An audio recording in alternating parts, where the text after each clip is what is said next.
poštovana publiko, dame i gospodo, drage kolege. Lepo vas je vidjeti danas u Zavičajnom muzeju Ruma.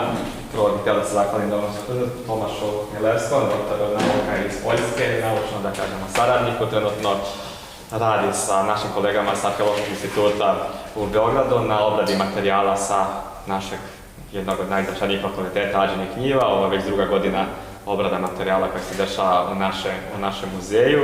Dr. Tomas J, prvo da malo uvedemo u priču, je došao i sa jednim veoma bitnom opremom, to je skener za skeniranje profila i davanje crteža keramike koji ubrzava dosta naš rad.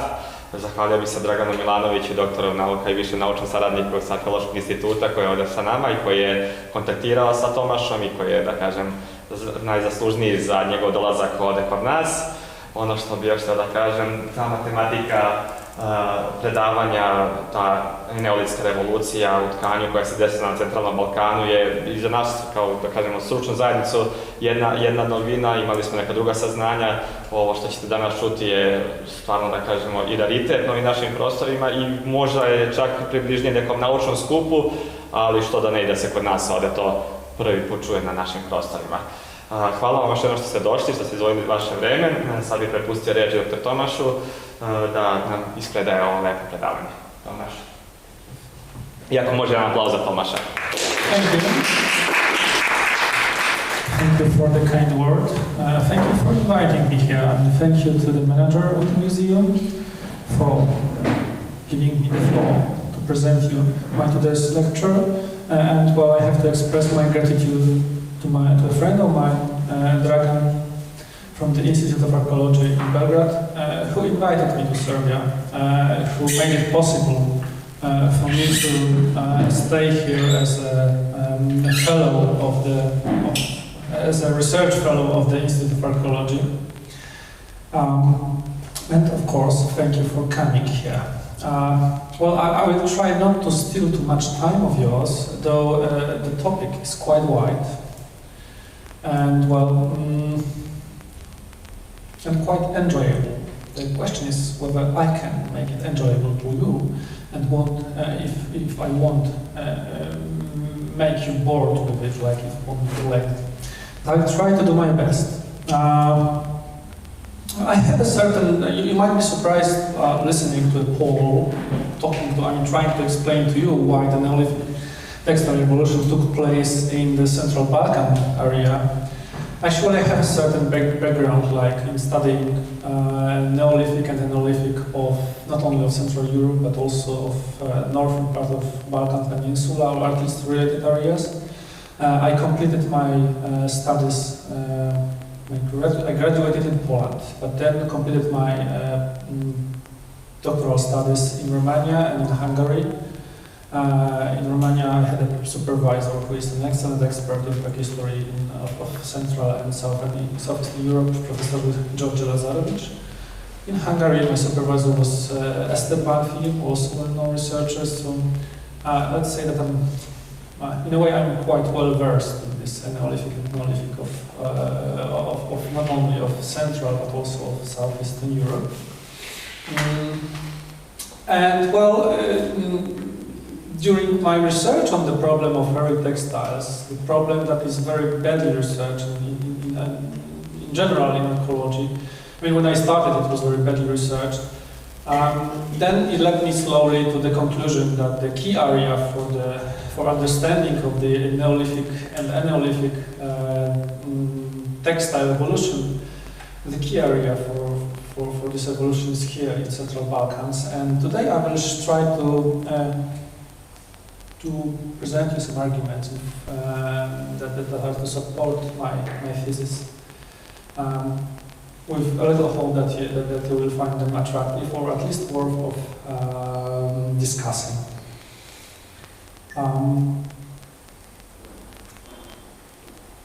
Well, let's start very briefly, because not all of you are trained in archaeology, so I will try to explain certain things in very basic terms. First, the title. Well, I don't need to explain what the revolution is. I mean, not only what the revolution is, what a revolution is in general. but some of you might be not really aware of what Neolithic and Neolithic is and what's the difference between them. So in terms of chronology, we'll just talk about it in terms of chronology. The Neolithic starts with a big migration of first farmers to Europe from the Near Eastern area, from the area of today's Turkey, Israel, Syria, and Palestine. And when the migrants came here around let's say in the 7th millennium BC, they quite quickly spread northward. Then they settled here, they somehow got accommodated to the area, and this is the moment when this agro-pastoral evolution of our economy started. It lasted for millennia actually, and there were certain breaks in this evolution, and one of the main breaks took part around approximately 4,500 years before Christ, and this is the beginning of the Halkolithic. This is quite simplified now, but I won't go into details. So let's say that that it divides the earliest period of the evolution of the agricultural societies in Europe, in Central and Southeastern Europe, into two core periods. The older is called Neolithic. You can call it the period of adaptation to local conditions. And the second one is the period of Neolithic. That is a period of civilization, of a big leap of the civilization. That is when this early agricultural European civilization reached its peak. Right? This is so-called Old Europe civilization. So this Old Europe reached its peak around the mid of the 5th millennium, and this peak, the high days of the revolution lasted for around 1,000 years, 1,500 years, and then, as every civilization, this civilization also collapsed finally, because there is always a rise and a fall of each civilization. But let's talk about the high days and how they changed our textile technology. How do we know about textiles in the Neolithic and in the Neolithic in general? Again, because you might be not really well versed. First, they are not well preserved. They are almost not preserved at all, especially not in Central Balkans, in Central Europe. Why? Because conditions are not favorable, and this is so-called perishable technology. We do not have organic remains in our archaeological record. If you go downstairs to see the exhibition, you won't find even the smallest scrap of a textile. You will have items made of clay, of bone perhaps, of lithics, of stone, but textiles are not preserved. So how can we infer anything about textile production in the Neolithic and the Neolithic from the record we have at hand? Well, in extremely favorable conditions, textile can be preserved. And this is also, it also refers to the textiles from the Neolithic. And one of such areas that is rich in textiles, and that is a point of reference also for our research in the Balkan Peninsula. You might be surprised now, but yes, it is an important point of reference. It's the Circumalpine area. What appears there are so-called the lake dwellings. The dwellings that were founded in the close neighborhood of lakes. And today the remains are actually within the lakes. And because there is the conditions, that there is no air, they make it possible for textiles to be preserved, simply, or organic remains. So there are thousands of textile remains from the area. And some of them are dated to this later period of the Neolithic, and they are of huge importance. Here you have an example of such a nicely preserved textile. But well, we are just in Switzerland, Swiss Ural and French Ural, and well, some finds of the kind are known from Austria and from Slovenia, also from northern part of Italy. Also it happens, for instance, that we find some extraordinarily well-preserved textiles in both contexts. Here is a very famous finding of a woman's body from Huldremose, from a bog in Germany, not from Germany, Schleswig-Holstein, and Huldremose body. This is, it was wrapped. The woman wore woolen textiles. This dated to the decline of the pre-Christ era and the beginnings of our era, Christianity. But it is rare again. And in this case, in the case of bog burials, the very few finds can be dated to the Neolithic. So you do not only have to have favorable conditions, you also have to find some Neolithic remains in these conditions. What is like a very lucky coincidence. It must be a very lucky coincidence. So what we have is that there are small. We have this peephole perspective. What is our peephole? What is it is very small, and this perspective is offered to us by rare finds of textile imprints on pottery. When it was used in the production of pottery, here is a textile imprinted on the bottom of a Neolithic pot from today's Moldova. the Romanian part of Moldova. Here you have a textile that was put, for unknown reason to me, within a dowp that was used for construction of a wall of a building. It is dated to the middle of the 4th millennia. The building, the dowp fragment is from southern Poland, from Niedźwiedź, from a settlement, a Neolithic settlement. Or perhaps, if we are really lucky, we can find so-called pseudomorphs. Pseudomorph is it looks like a textile, but it's not a textile itself. It is like a positive of a textile that is preserved just because it had contact with some metal item. And in this case, it is very badly damaged. It was damaged in the course of so-called conservation. Yeah, it happens. So, but we had an axe, a Neolithic axe from around the beginning of the 4th millennia BC from Silesia. It was found in a grave, in certain context, and the axe was wrapped in textiles. So at least we have this positive. But these are very rare. What we usually have, these are tools that were used for textile production, and our prehistoric inference about textiles is to the large extent based on our analysis of tools that are made of unperishable materials like stone tools, clay tools, bone tools. In my today's lecture, I will focus mostly on tools that are made of material that is usually very well preserved in ecological record. Also in the Balkan Peninsula, I will be focused mostly on items made of clay. And we'll get back to it later on. We have to start with raw materials. And to start talking about raw materials, what the textiles were made of, I propose to talk to Ötzi. I don't know how many of you know who Ötzi was. So I will introduce Ötzi to you.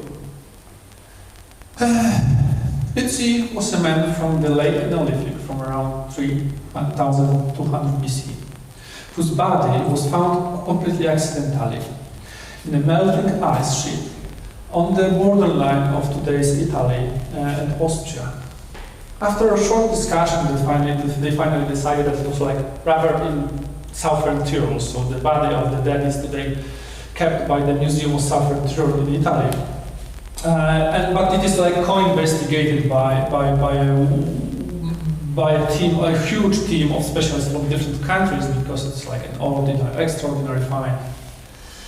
As you can see, there was a body found in an ice, almost completely preserved body of a man who is today called Ötzi. So who the hell was Ötzi? Ötzi was a man around 45 years who was weighing around 50 kilos, not that tall, possibly I'm taller than him, but people in Neolithic were generally not very tall.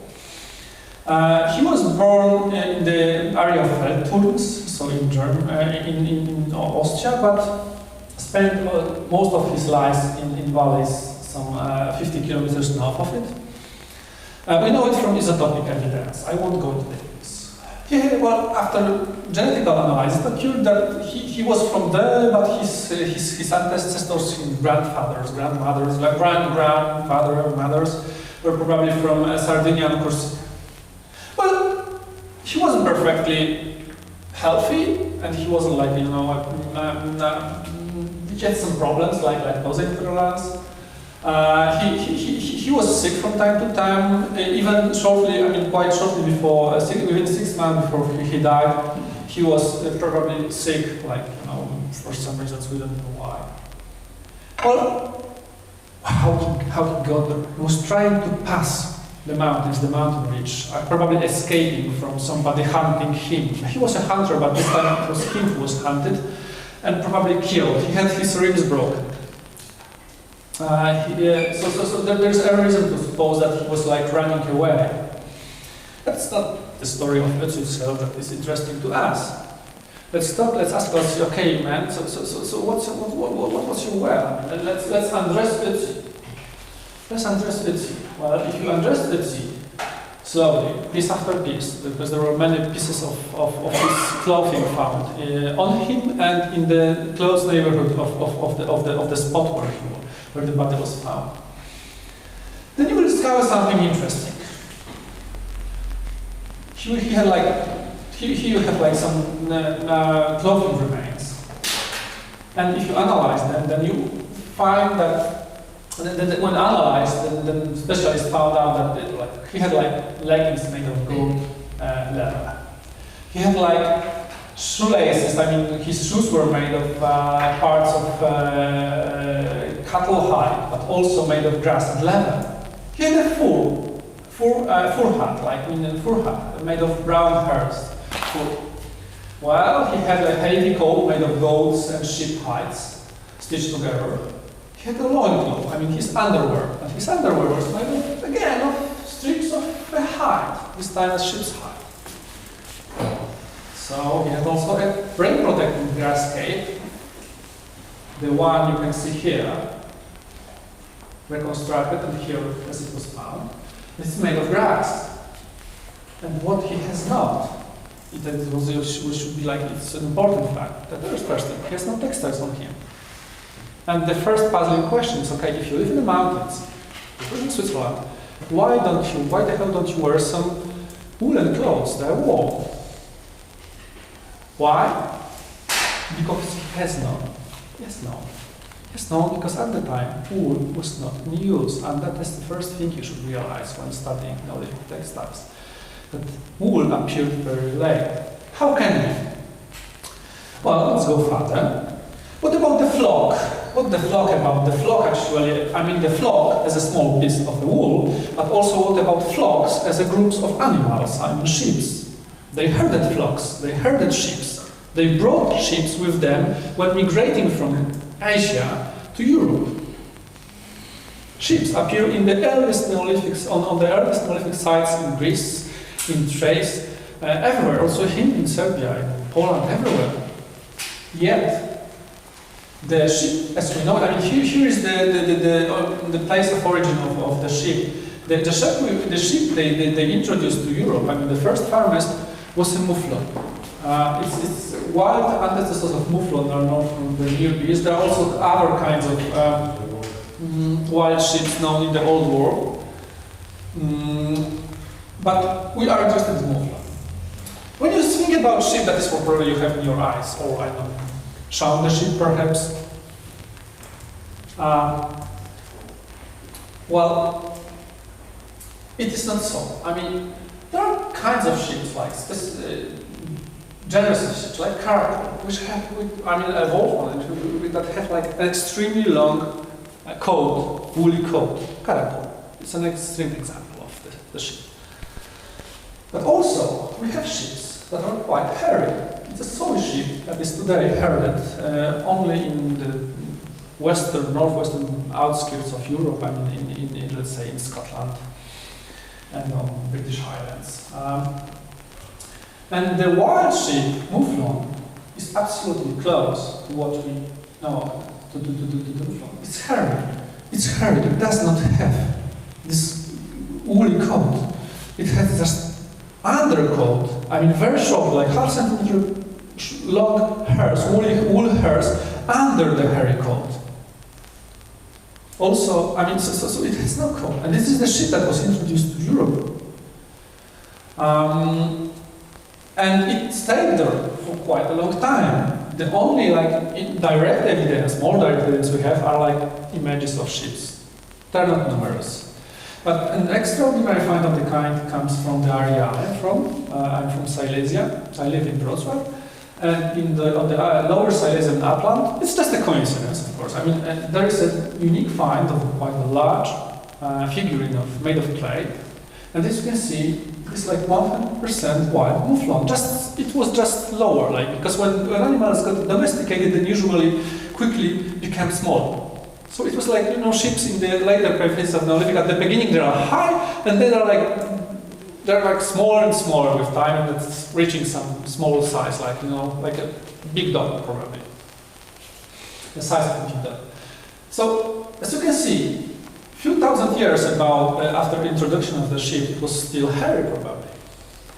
And when you analyze textiles from the Neolithic, you won't find a scrap in Switzerland. I told you there are thousands of fragments. Not the smallest of them is made of wool. All of them are made of some plant fibers, basts, mostly flax, woven textiles are made of flax. And then when specialists started to analyze other more rare, but pieces from other parts of Europe, like charred pieces from Ditfurt, dated to the end, it occurred that all of them were made of flax.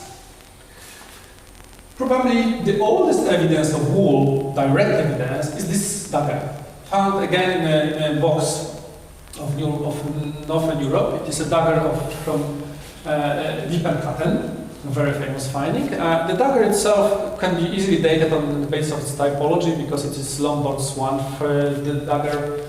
Never mind. Sorry for this archaeological specialized terminology, but it can be dated firmly to the second half of the third millennium.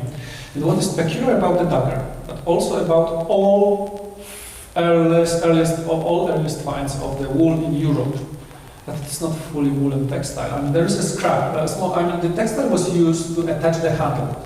The handle is a wooden handle, and there was there are pieces of textile underneath. But it is half woolen textile. That means that one system of threads is made of flax, and just the other, loosely tied weft threads are made of wool. And all textiles from the late third millennium are half woolen. Wherever you are in Caucasus, here, only in the Mediterranean basin. There are a few pieces found, but to some, it cannot be it's mere coincidence that all of them are half woolen. So that's the main hero of the Neolithic textile revolution, flax. Flax that was used for many reasons. As edible plant to some extent. We all, when we have some problems with our stomachs, sometimes we eat seeds of flax or drink some, drink them we boil them in water and drink them. We produce oil of it, but first and foremost, for a long time we produced linen clothes. Flax. Flax was introduced to Europe again from the south. We don't know exactly from where. That's a good question. Probably from somewhere from southern Europe. But it was known also to the earliest communities, agrarian communities in the Balkan, in the Near East. Here I collected some finds. I collected them 10 years ago, more, 15 years ago I think. That's an old map. I never updated it.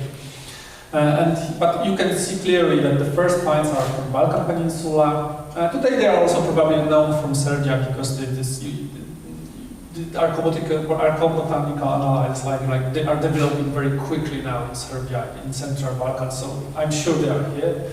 And as they spread, as Neolithic farmers spread to the north, we find them almost everywhere. I mean, we find them everywhere where such analyses were conducted. We find flags, usually, I mean, how do we find flags? I told you that these perishable materials are not well preserved. When seeds of chard, seeds of flax are charred, they can preserve in the archaeological records. So what we know about flax from charred seeds mostly. So we know that the flax assisted the Neolithic communities from the very beginning, and it lasted with us until today. Yeah. So they had flax, just that was all they had at their disposal. You must admit that it is not a perfect condition because, well, going northward and having, textiles as best and flax is not the best you can imagine. I just got cold a few days ago because it's cold here in Serbia. So I have like half of my suitcase with linen clothes, but well, I had to leave them like home. They are useless now. So if you have flax, you are not in perfect conditions, but still they somehow started to work with this flax. And how they work the flax fibers? First, they had to spin them. They had fibers. We won't go into details about processing of flax itself, not because it is unknown. There's some evidence from Switzerland. I mean, shows how it was processed, but it's like quite similar to what we know from ethnography. Let's start with threads, because it's a bottleneck of every textile production. You need threads. The more you produce, the more threads you need. If you produce less, you need less threads. If you produce a lot and you want to produce it quickly, you have to develop techniques how to spin threads quickly and in large quantities, in a large amount. So how it was spun in the Neolithic and then in the Neolithic? Firstly, probably with hands. You can be only guessing how it looked like. I mean, but this technique is quite simple. You can spin it on your time. But this technique quickly evolved in something that is called tight spinning. Tight spinning with a simple rod. It has different names in different languages in the world. It is called kulka. I think it was called kulka in Polish. It's like an old Slavic word. I don't know how they call it in Serbian. But you have a rod. And well, why is it important? Because when you are spinning, you make there are like three phases of spinning. Firstly, you attenuate your fibers. You have to take them, drag them from the bundle you have at hand. Then you have to give them tension. Then you have to twist them.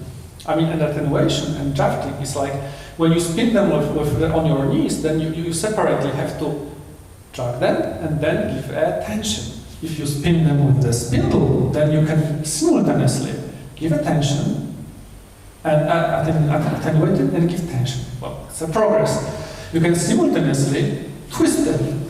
The only thing you are to do later on is to wrap your ready-made thread, yarn, around your stick. Actually, it was just in the medieval times when people started to use the Chinese invention of the spinning wheel, when all three stages were made simultaneously. Before, it was at least two stages were consecutive. Let's go on. Once you know how to do it, you know how to spin on your time, you can use an advanced technique. You can invent an advanced technique which is called drop spinning. That is the moment when you drop the spindle and let it swirl, let it dance in the air, with the power of inertia. You give a moment of inertia to the spindle, you throw it with a strong movement from your thigh and let it simply fly. It will swirl for several seconds, several minutes probably, when the moment of inertia is high. And then you can manipulate with both your hands, simultaneously twisting and then waiting. You have your free hands, you are processing faster. What is peculiar about this kind of spindles, I mean, this technique almost disappeared. I mean, you almost won't find any ethnographical records. It has to be like reconstructed. It was used as a survival just to ply. I mean, plying is a technique of twisting two ready-made threads together. So that is what the spindle was used for in certain areas and islands in Central and Southeastern Europe in 19th century, the beginning of 20th. So here and there you can find some relations about it. And still it is in use in Africa. It's a Bedouin woman spinning here. And there are like good examples from Asia, but like from the beginning of the 20th century. And the spindle whorls you can see here are from Asia mostly, at the top. And here you have spindle whorls probably even from the territory of Serbia. I mean, the paper I read, it was written in Serbia, but it was written in former Yugoslavia, so I can't remember where that's from exactly, sorry, for not being precise. So what's peculiar about it, that always have a hook, which you won't find on, if you go downstairs to the exhibition, you won't find on a spindle with a hook, probably. Or they had like, they were cut, I mean the spindle whorls here had like small cuts on them. This is technologically important because if you throw away your spindle, then your thread can fall from the spindle if it is not tightly attached. So that is how we can recognize them in archaeological records. We have like spindle whorls with, I mean, the parts that were attached to the spindle to make them heavier if they are like cut on the ridges, or if we have spindle whorls with hooks. I know one cemetery, medieval cemetery from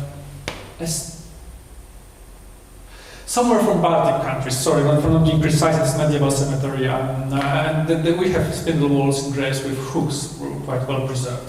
This is medieval time. And then we have something that we all know, it is like spinning with spindles with so-called low whorl, so whorl is on the. As you can see, they do not have hooks. It's enough to make a loop to make it work, and this is how it was used all over the world. I mean, here are examples from Asia, and one of them, I can't remember, this one is probably somewhere from Europe, from Transylvania, I think, or from Moldova, I really can't remember. But the spinning woman the photograph was taken by Zaharia in Romanian part of Moldova, that's for sure. And I also had the possibility to see how they spin it, like grandma of my very good friend from Transylvania, from a small village in Transylvania mountains. She showed me how to spin it with a spindle like that, so I had like little experience with it. And now, what is interesting, that if we are looking for a spindle that could be used for spinning the earliest wool, that is quite problematic, because we won't easily find it, or at least figure it out, I mean, from archaeological record. Why? Because the spindle is quite peculiar, and again, if you read a record from Central Europe, you won't find it almost at all. It's like survival again, surviving only in mountainous areas, rather in poor areas, because this item was replaced with spinning wheel. Why? It is called in Serbia, here in the Balkan Peninsula, it is called druga or družica. Isn't it? Druga družica, like a name to something other, something else to be done. In Ukraine, it was called machanka machajka. You won't find a Polish word for it because it disappeared completely in medieval times. I have no record. Not the smallest one. I asked everybody, people were like, ethnographers were like, what are you talking about? What is this? Machanka, why? Because when you work with it, you let the spindle rotate in your handle freely. And this invention is not like European one. The same technique is used by different tribes in Africa today. It is always used to spin a wool that is of very short staple. I mean, fibers of wool are very short. This is a very good technique to spin them. But what is the problem with the technique? And now we are coming back to the name, druga drużanka. I mean if you spun with this technique, the thread, the yarn you produce is very loosely twisted. It's very thick. So it was very often so that this technique was used simultaneously with other techniques.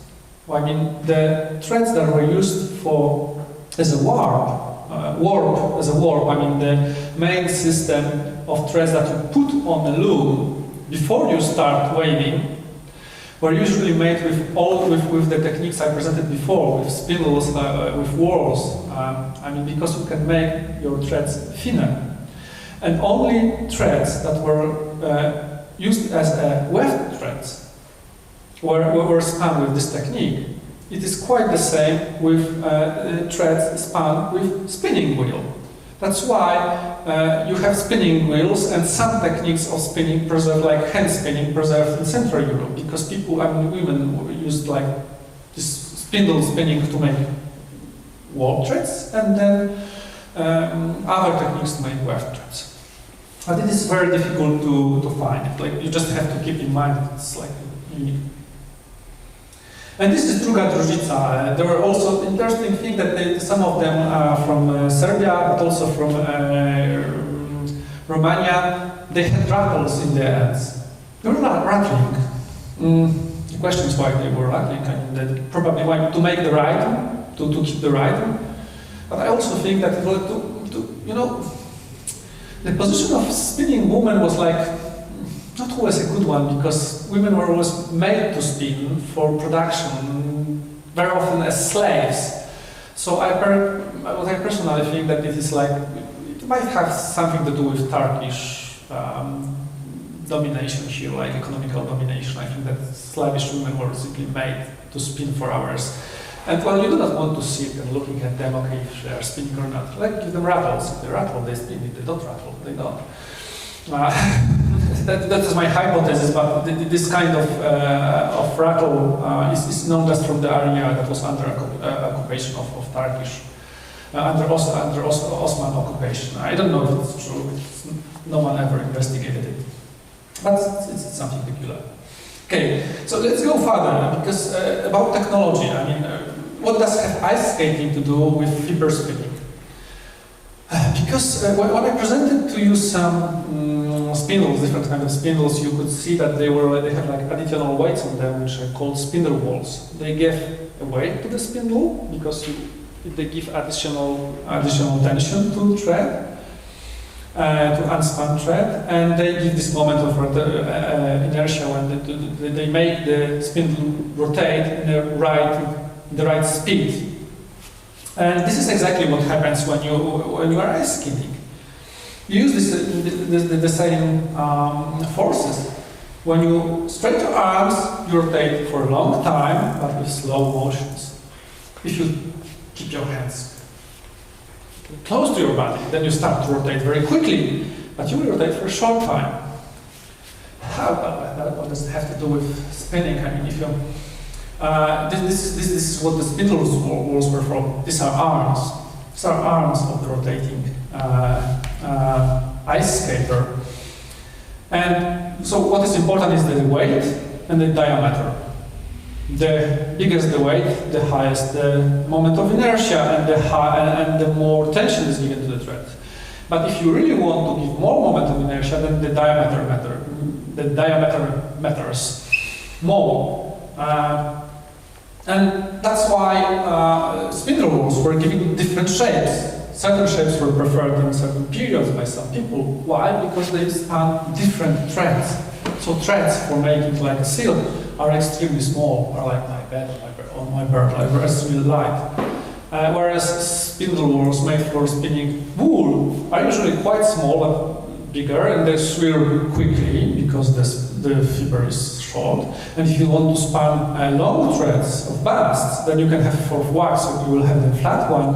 But if you span other threads, like from, I can't remember the name of the plant, from Northern America, from Western coast, but they had spindle wheels like, like almost 20 centimeters wide, and almost like weighing like a good potato, like they were extremely heavy.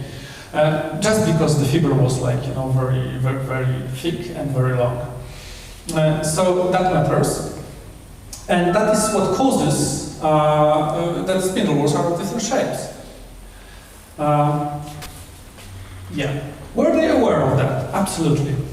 There are a few instances. I mean, first of all, what you can see that there are like certain tendencies, that spindle wheels are not made accidentally. They have certain weights and diameters, and statistically they tend to be of certain weights and diameters within settlements, periods, and so on.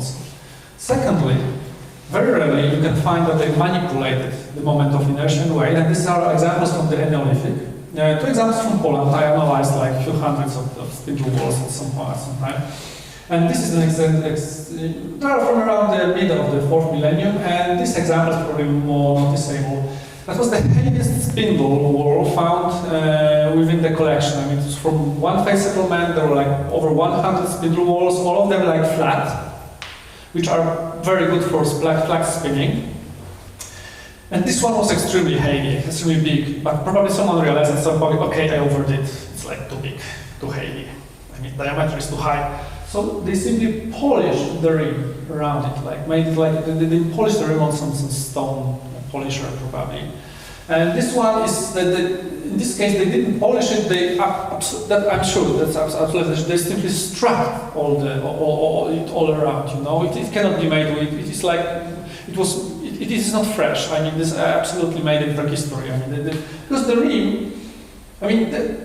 You can change the moment of inertia like very quickly, like reducing the rim. That's the fastest way to do it.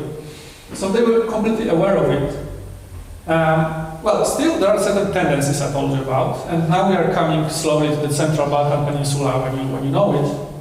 Here, like it's a general evolution of spindle wheels. At the beginning, they are like rather round. Then they become like biconical when they simply start to realize that this little point on the diameter, that this little point of the diameter is like gives this additional moment of inertia that is important.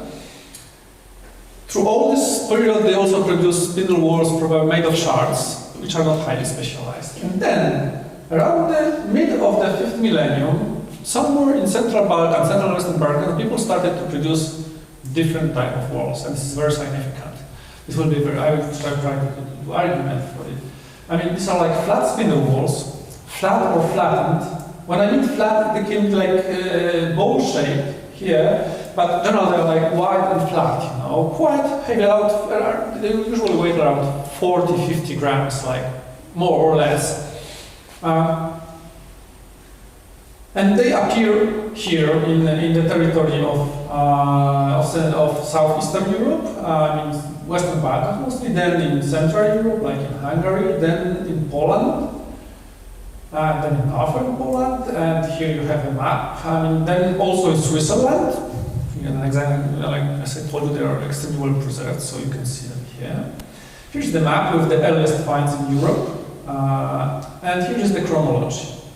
They apparently spread from central part of Balkan Peninsula. That's apparent. I mean, they occur here at first, and then whenever you have like contact with this neighboring area, you see them spreading.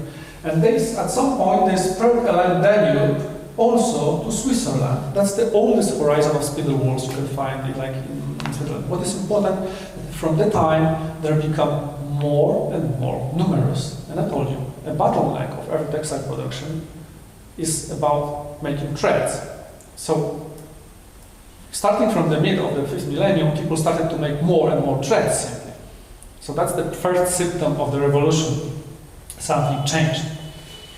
So, to give you an example, in Poland, if you analyze settlement remains from the end of the 5th and beginning of the 4th millennium, then you have usually like 20 spindle wheels from the side, like 30. Then, in the middle of the millennium, you have like 100. But in the second half, there are hundreds of them in every settlement. So that is an apparent change. Like it is, the number grows very rapidly. At the beginning, you can find them in certain houses. At the end of the Neolithic, you can find them in every house and in large numbers. Let's go on. Okay. Now I have a question for you. Does any of you like plants? In the rakia shape, of course. Okay. Any of you? Would you like a plan? Can you, here I have a knife for you. That's that's a plan for an ethnographer. If you don't want to eat the plum, I want you to take out the plum stone of it. Plum stone. Oh man, it's a plum from your market.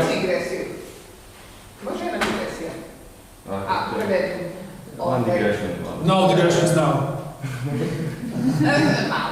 Okay. Na terenu sam zatekla da žena drži ovu preslicu sa bunom, a na vreteno dole sirovi krompir.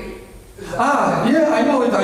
Not necessarily like potato. You can have like different stuff. I saw it. Like it might be improvised. Yeah, I know.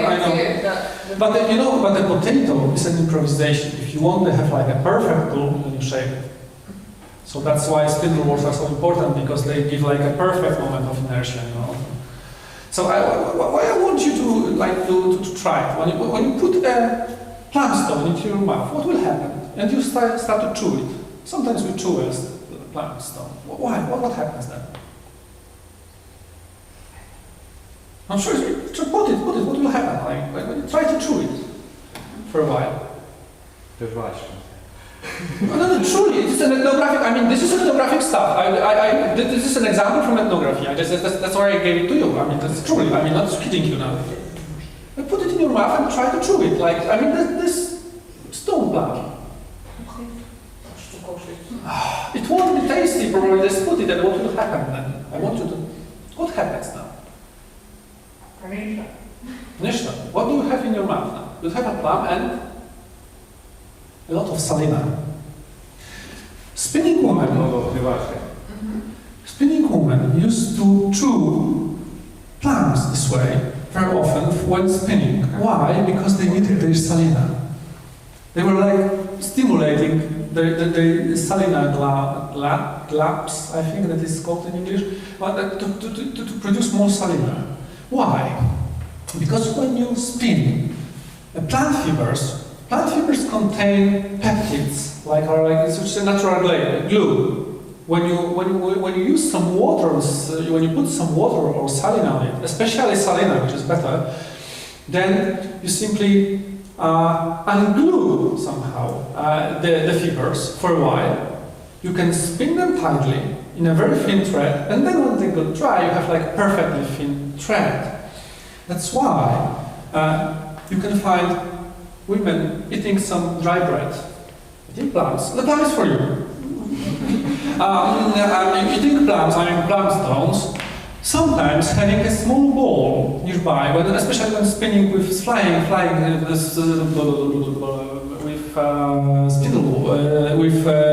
spinning wheel. There's often a kind of small ball with water, but water isn't that good. But what was common in prehistory was to spin through your mouth. It was to spin through your mouth. Here is a woman that gives some additional spin. She wants her thread to be thin. Like a mother, you can see she's spinning flax through her mouth. But what it causes when you spin through your mouth, and it is known from ethnographic records, it is known from medieval iconography, for instance, you will probably wear your tooth.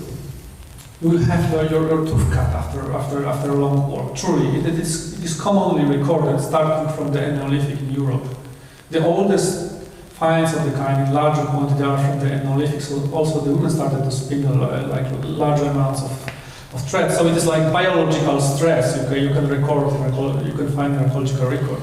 This example, I think, it is from Portugal from the 4th millennium BC. It's an accident. I just like the picture. That's all. But I know some examples like that from the end of the 5th millennium and beginning of the 4th millennium from Poland, from two cemeteries, the Neolithic cemeteries. The stress is so big that in medieval times, especially in Europe, we slaves should be like proud of us that it was forbidden to make women to spin through their mouth, like in a law, medieval law, it was forbidden. You must not make your wife to spin through her mouth, because it can cut her mouth, it will probably wear her tooth. Yeah. So they were spinning through the mouth in the Neolithic, but as I told you, it is a stress, and it is it is painful. And they were not slaves. I mean, there was no slavery at the time that I can tell you. Excuse me. So what they invented were spinning balls. What do they have with it? I mean, they invented the balls, simple balls, around the probably in the first half of the 5th millennia for the first time, with handles like inside, and they were pouring water into them. Pouring water, then they put a thread under the handle, like when spinning or making yarn. And there was water, so it was like automatically moisture, you know, during the process of spinning. For a long time, it was believed that the spinning balls were like a Mediterranean invention. They are not from old Egypt. Then they were brought by Jewish tribes migrating from Egypt to the territory of today's Palestine and Israel. But earlier they appear also in Greece. But they are much younger than European ones. They are not that old items from the Mediterranean area. The oldest finds of the kind are from Central, again, we are here, from Central Balkans. And well, here are examples from western part of Balkans, from western, more to the west, more eastern, more to the east from Bulgaria. And then they invented something more advanced even. They had like hanging balls, like there were some threads here, much deeper, that gave not only kind of, they were made not only to water the thread, but also give additional tension to it. Like it was like something more advanced that was never developed in Egypt. Then it's like a Neolithic, like 100% Neolithic invention. Here's an example from Diakovo, which is Bulgaria, but the westernmost part of Bulgaria actually. And here you have an example from Krasna Polonia, which is in Poland, like quite close from my home. I am from here, like I was born here. That's the only ball of the kind I know from Central Europe so far.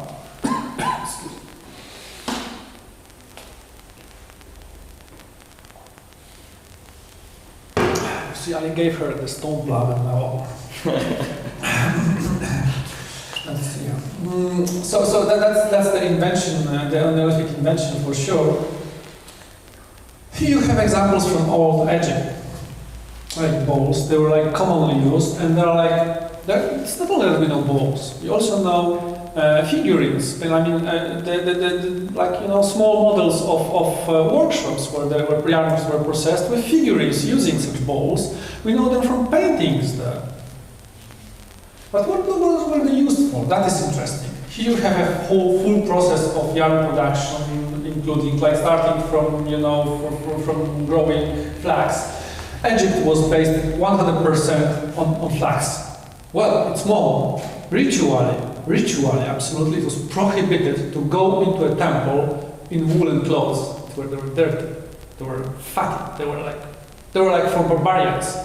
Egyptians were on flax, clean, white, beautiful flax. Well, for climatic reasons as well. But so they use flax.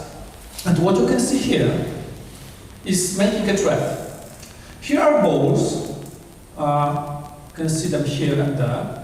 And how they produce the thread, that is very interesting.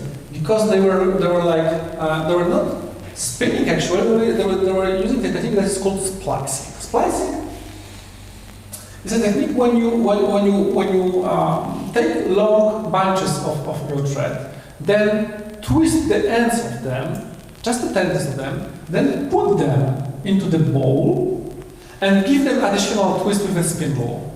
So as you can see, they were like Egyptian workshops were highly specialized. So there are like few people preparing the thread, and there are like spinners.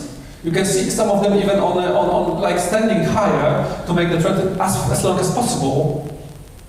And some of them they even span with two spindles at the same time, because using this tight spinning allows you to do it. Have a look. He has one spindle flying here and the other on his knee, on his thigh. So that was like how they produced it in Egypt.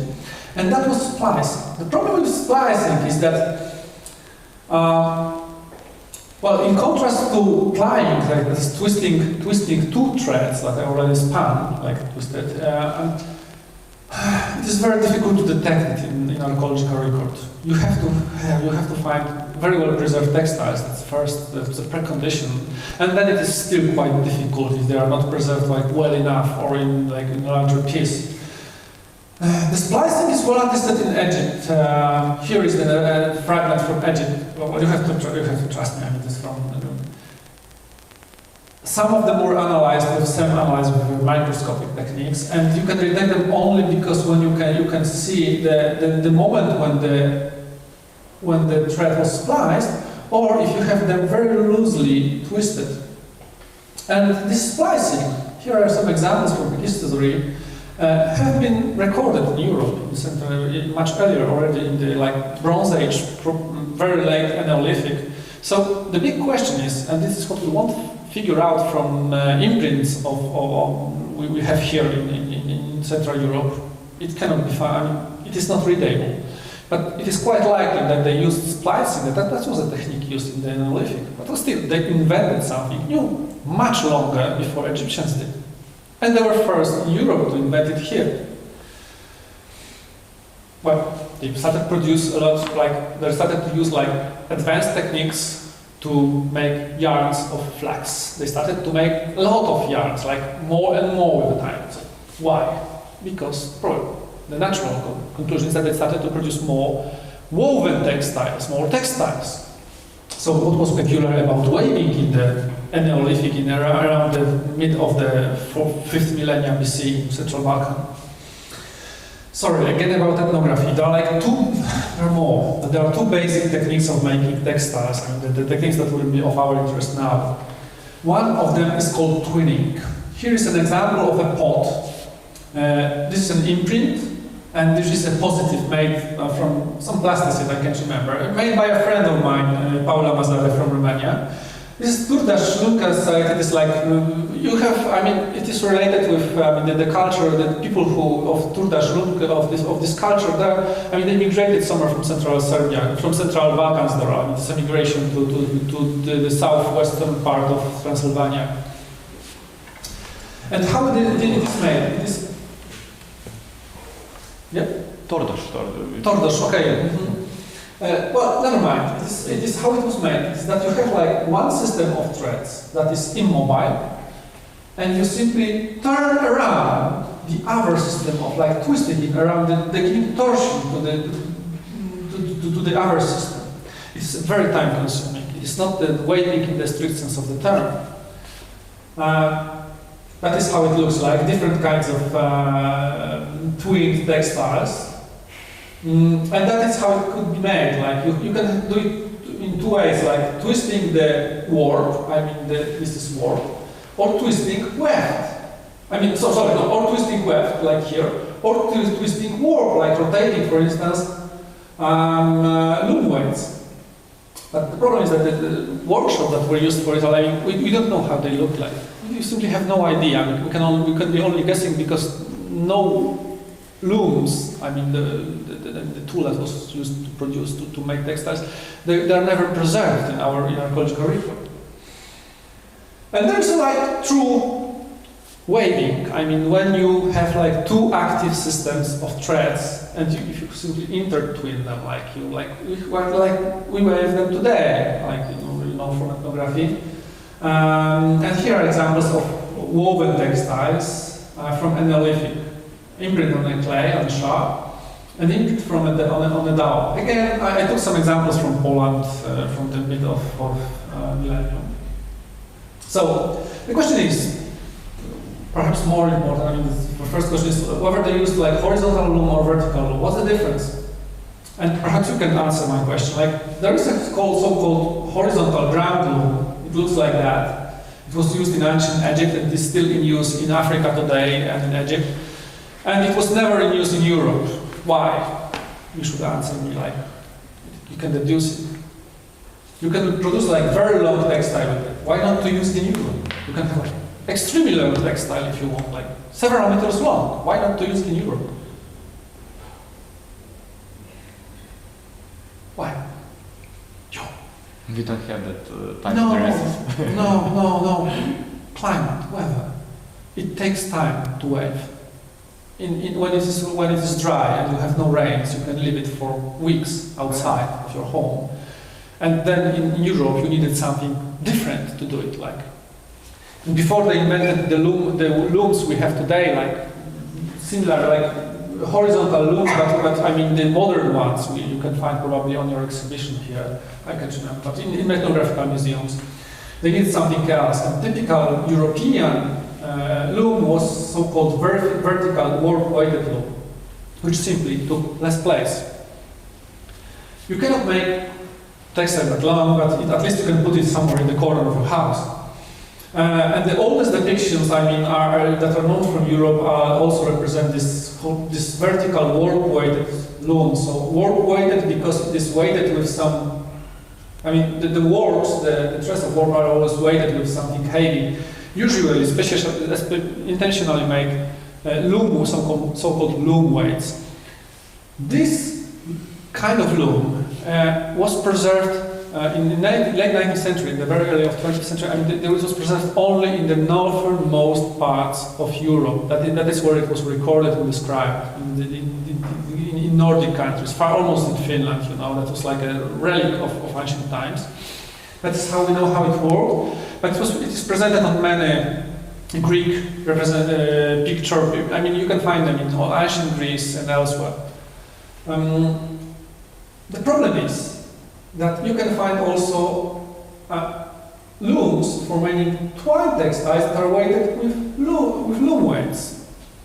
Also know it from ethnography. So you have just loom weights. That is what we find in our records, like groups of loom weights, like, you know, they're like. So all you know is that there must have been some loom there. What kind of loom? You know, and loom do not tell us much about the loom. I mean, the loom weights do not tell us much about loom. They appear already in the early Neolithic, then there are like more and more numerous, quite numerous, in the first half of the 5th century here. But then something interesting happens. And that's the first proof that they invented a real loom. The loom for making woven textiles. Let's make twin loom weights. Here again, we are around the mid. I mean, the dating is wider here, but they appear from the mid of the 5th millennium. This is a site called Salkut-Zapishul-Kornishul. It is. I mean, you have the same phenomena here, and you can find the same in Albania. Like it is typical for the central part of Balkan Peninsula and western part. Again, somewhat different idea, but younger, when you have like two looms, as if they were connected with their bottoms here. They usually weigh around 700 grams to up to 1 kilo. They are like 2 times heavier than ordinary loom weights. And this is how probably it looked like. Why is it important? Because if you have a loom, like this warp-weighted loom, what is peculiar about it is that you have 2 systems of threads, passive and active one. Here is the passive one, and the one that you push forward and backward. Each time when you have to open a shed. And then you open the shed, put your thread, close the shed, put your thread, open the shed, and that's how it works. It is like half automatic. And the first proof that we have, like indirect proof that we have something, that we have like 2 systems of threads on one loom. I think the first proof of it is this twin.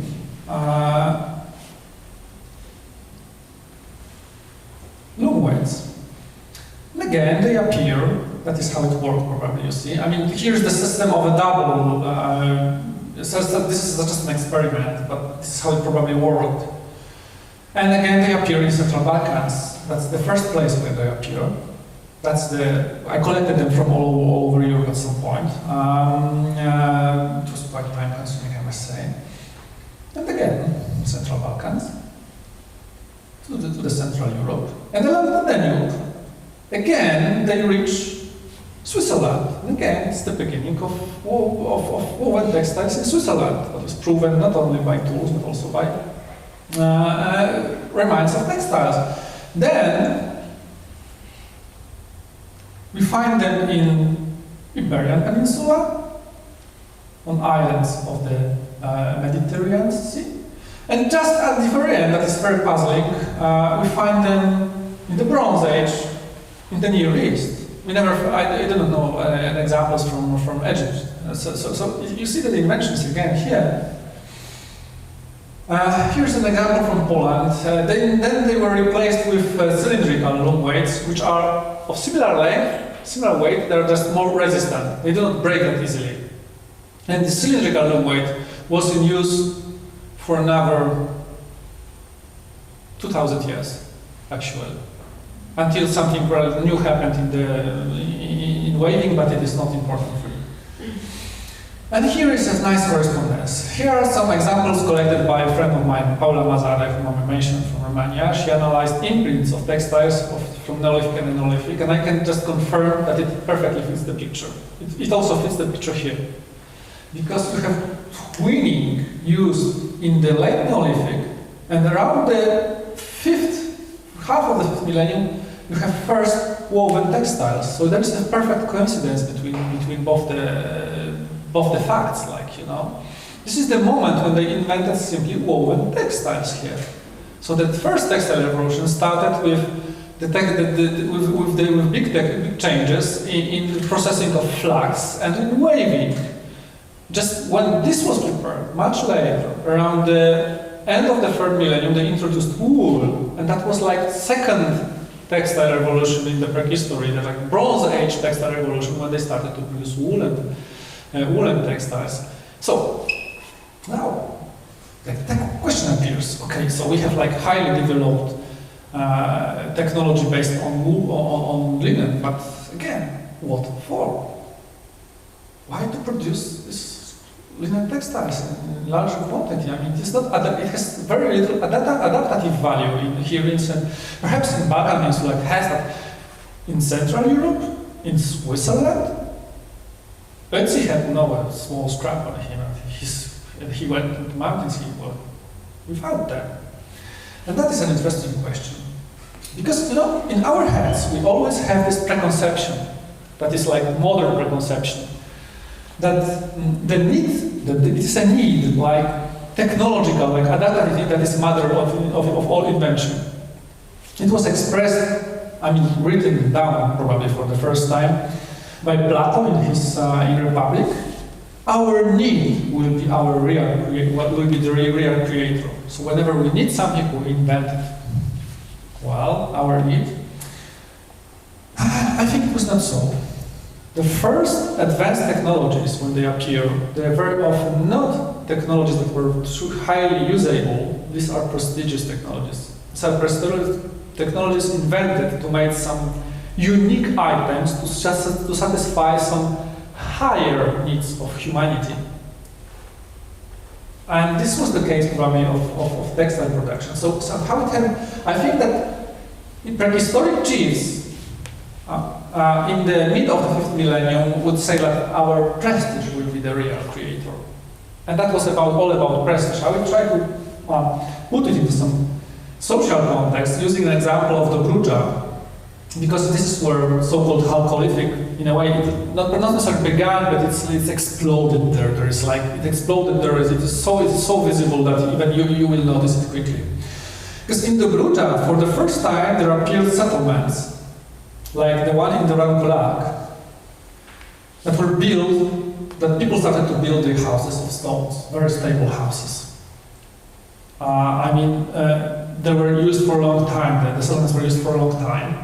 They had huge abundance of food, of different goods. Very attractive pottery, that attractive pottery never appeared before. Some pots were ornamented even with gold. I won't show them to you like they were. Even they started to, they built like specialized centers. This is a Providence, Solniatsata. It is a fortress probably built around the time, stone fortress, the first in Europe probably, first stone fortress, where they produced salt in a large quantity. Salt was like a gold of the time. Salt was not accessible everywhere. When you go to the Carpathian Basin or even to the Vojvodina, you have no salt, so you have to take it from somewhere. It's like even in medieval times, if you had salt mines, you were a rich man. So these were like kings of salt, and you can see that they were like real chiefs, because these are the first extremely rich graves that appeared in Europe at the time, all in this Dobruja region.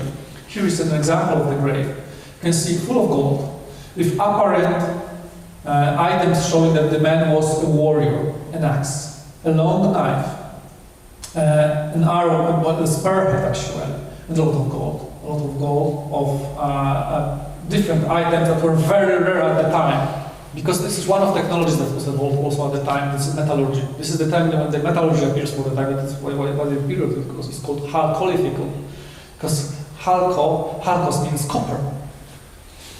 And what it allowed them to do, it was like they were able to import, to make other people, to bring them precious things from all over Balkan Peninsula almost. I mean, this is how it started. I mean, they were looking for some prestigious items. They had like power, authority, and resources to be like big chiefs at the time. You know, that was that they deserved, and that is probably the pressure to make like very sophisticated textiles. Textiles were time-consuming at the time, were like not very usable, but were like prestigious gifts, prestigious items.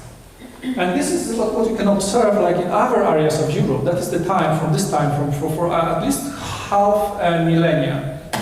The process repeats in different parts of Europe. That we have like first, let's call them chiefdom societies. I mean societies where certain people achieved higher rank and started to make pressure on other members of the community to produce prestigious items. They like to trade it, to exchange them, they were like experimenting a lot.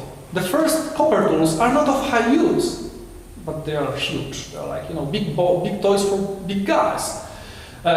Flint, apparently they started to make blades made of flint like 40, 50 centimeters long, which are absolutely of no use. They are ridiculous from this. I mean, they were never that long before, and never that long after that. They were like useless, but they were prestigious. So I think that this textiles also evolved from prestigious technology. Why was it so important?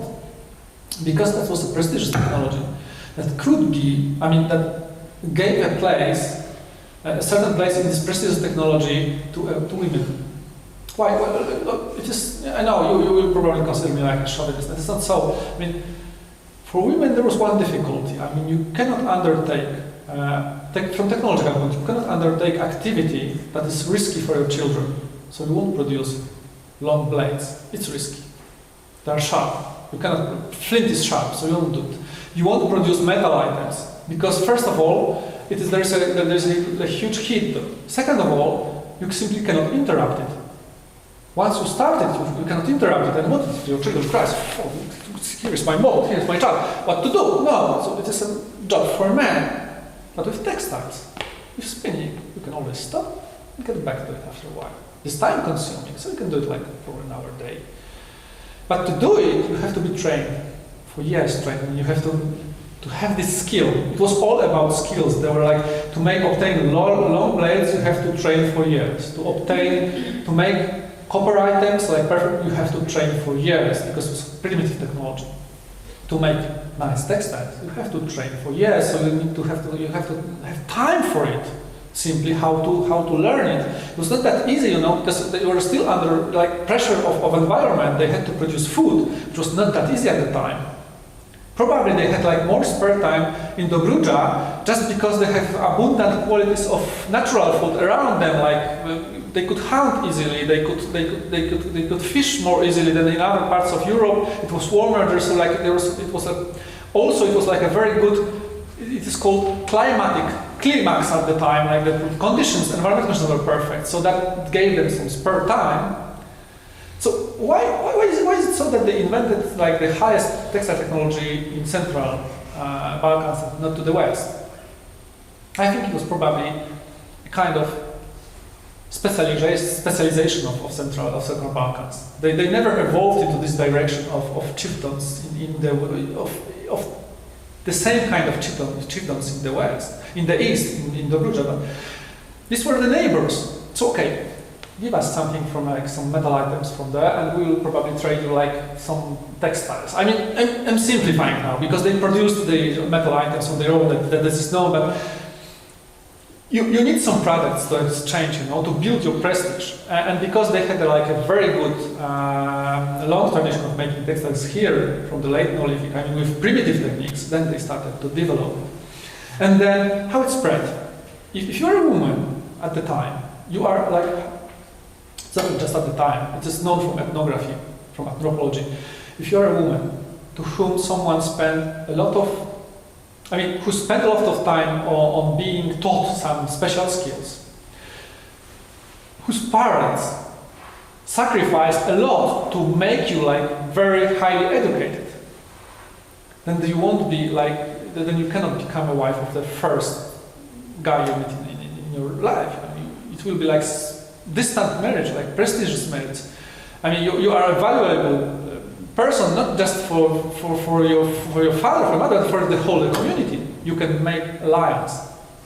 And this is probably how it spread. That's how it spread so quickly. They started to make alliances, and highly educated women started to go to neighboring societies with their skills, with their ability, with all these inventions. And that is how it quickly spread along the main routes like Danube to the north. And I think that was the mechanism. Here are some items that you can find in Dobruja, like highly valuable items. There are also textiles there, still not analyzed. We didn't know much about them. And yeah, this is a good proof, very small, but a nice proof of it. In Central Europe, the items are from Central Europe. These are like models of golden spindles found in one wasn't found in the grave, but two others were found in Jászoldány. It is in northern Hungary. They are from graves, again, rich graves. They are like men's graves, graves of warriors with copper, with perhaps not that rich as in Varna, but still very rich, that appear at the time. And there are rich graves of women at the time, and the richest most graves contain some gold. And among gold items, there are models of spindles, which I like a kind of item that showed their status, and to some extent the status must have been achieved because due to the skills that they had. Like probably, everything indicates that these were also skills connected with textile processing. So yeah. Just to prove my competence, this is a book of mine.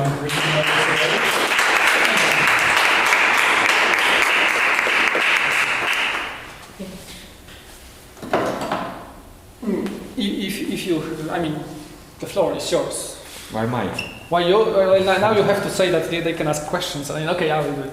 You feel free to ask any questions, like any questions about the topic.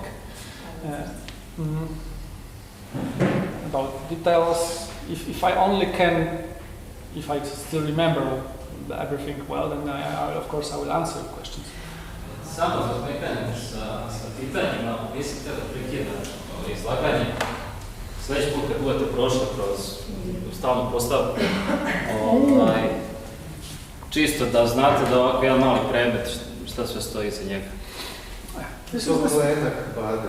This is a spindle wool, yeah, we are processing. Would you translate like, Yes. this is a spindle wool from Klenak, the site we are like working with now.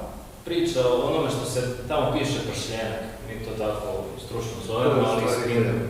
And this is typical Neolithic spindle from the period when they appeared in large numbers already. This is from the period. That is interesting because when you have the beginning of this specialization, that's something I forgot to tell you about. There is always a loom remains of loom are always just in one house within settlement.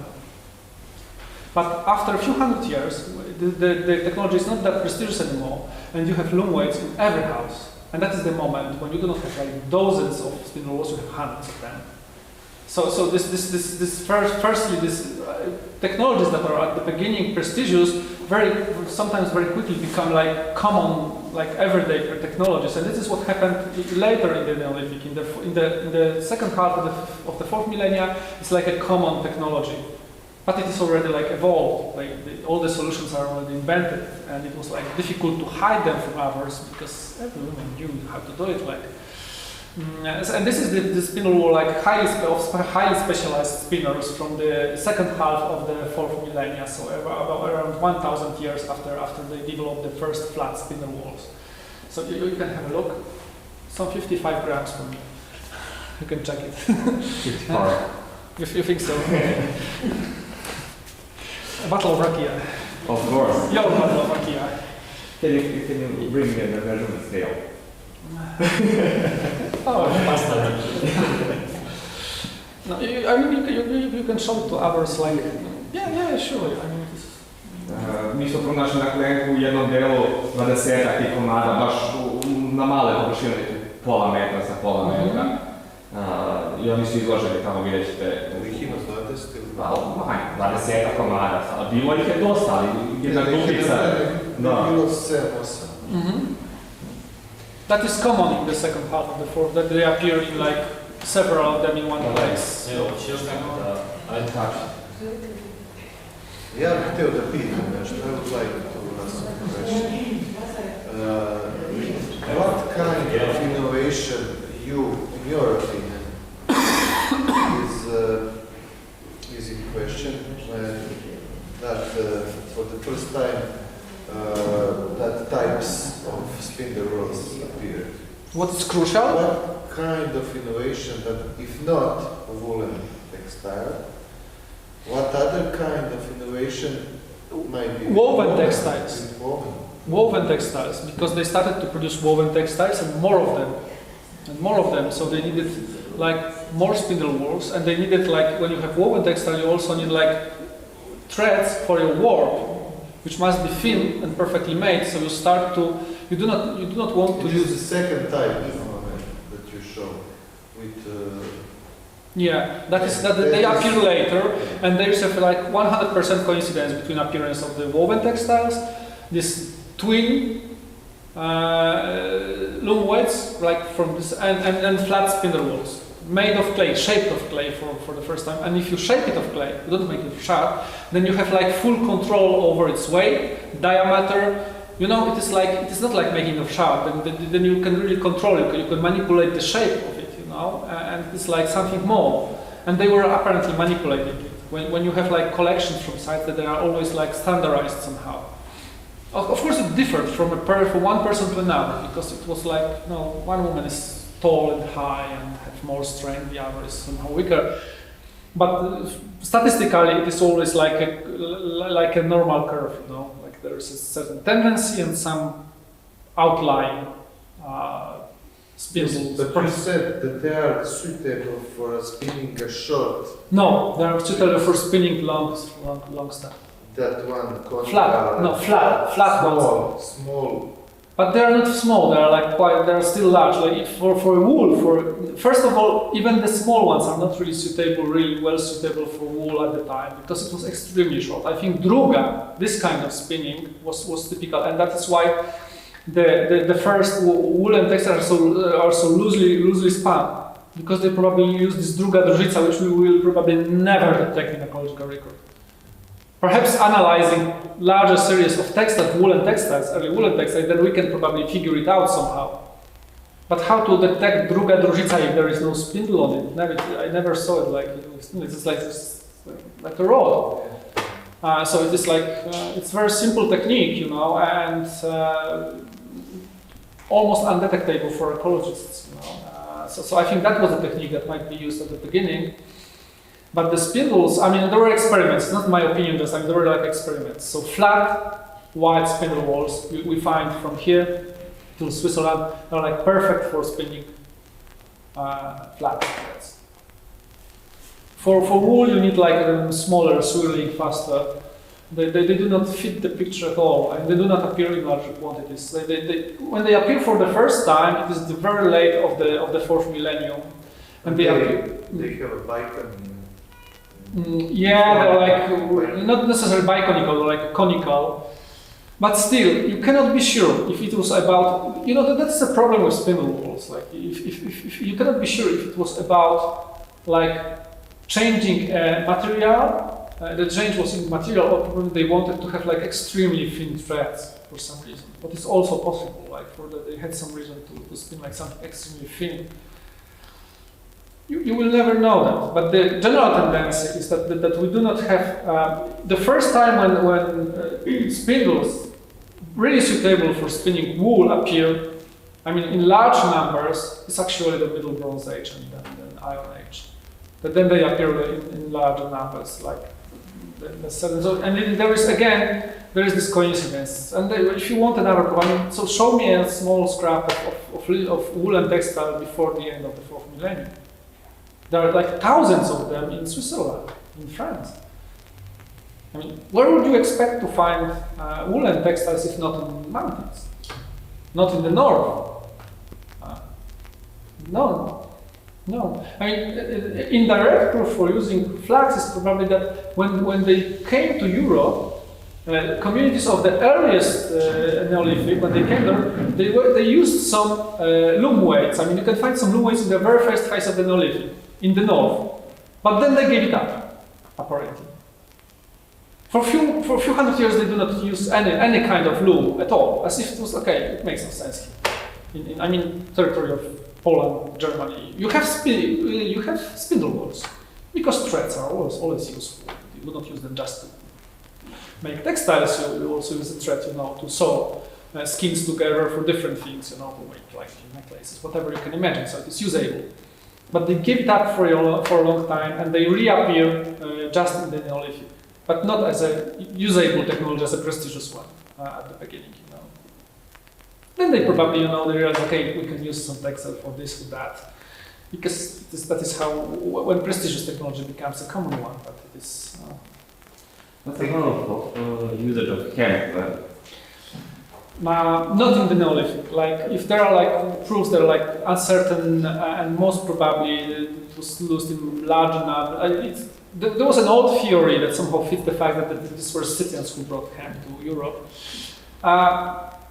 I don't think it was about Scythians, but it is the moment. I mean, Iron Age, late Bronze Age, when it appears in lamp. Hemp is not good for textiles. I mean, you do not want to wear textiles were of hemp. Hemp is good, for instance, for sailors, okay, because it's really resistant to salt water. That is good. But more important, perhaps the material that could be used earlier and perhaps more potential, it's a nettle. Pokrzywa.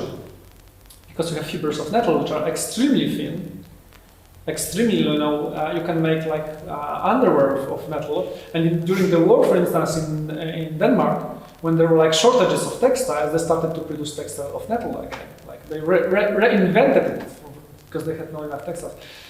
But again, there are no proofs for that, for the usage of nettle in this time for this purposes. So, we have like a big picture, we have just a big picture. So it is not that detailed. I mean, perhaps in Switzerland it's more detailed. But I cannot remember.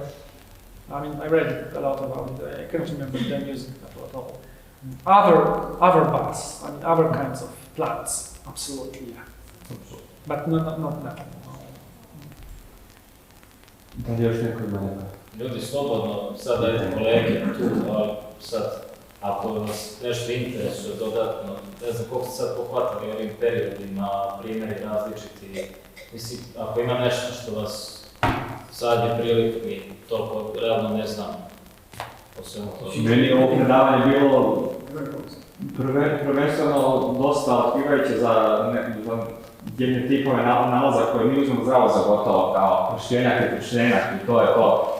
Ali oblik, the shape of the spindle wools that we have, oblici, zbog čega su, kako su služeni, to je odlična stvar da obratimo malo pažnju na samom istraživanju kad budemo radite.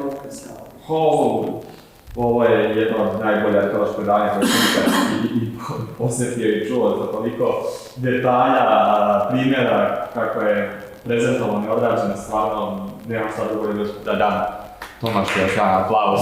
Hvala ti svaki dan. Once again, thank you for coming. I know it's the middle of the day, and well, I was just looking forward that no one would come. I'm happy to see some guests. It's a pity that we didn't come for this really good lecture of you. Thank you very much for that very interesting interpretation of this topic, and it was very fun and very learning. You learned a lot, providing some information of you. Thank you very much one more time. Let's wait the speedball because I need some rakia. You know, I have my. We don't make rakia of the plum stone.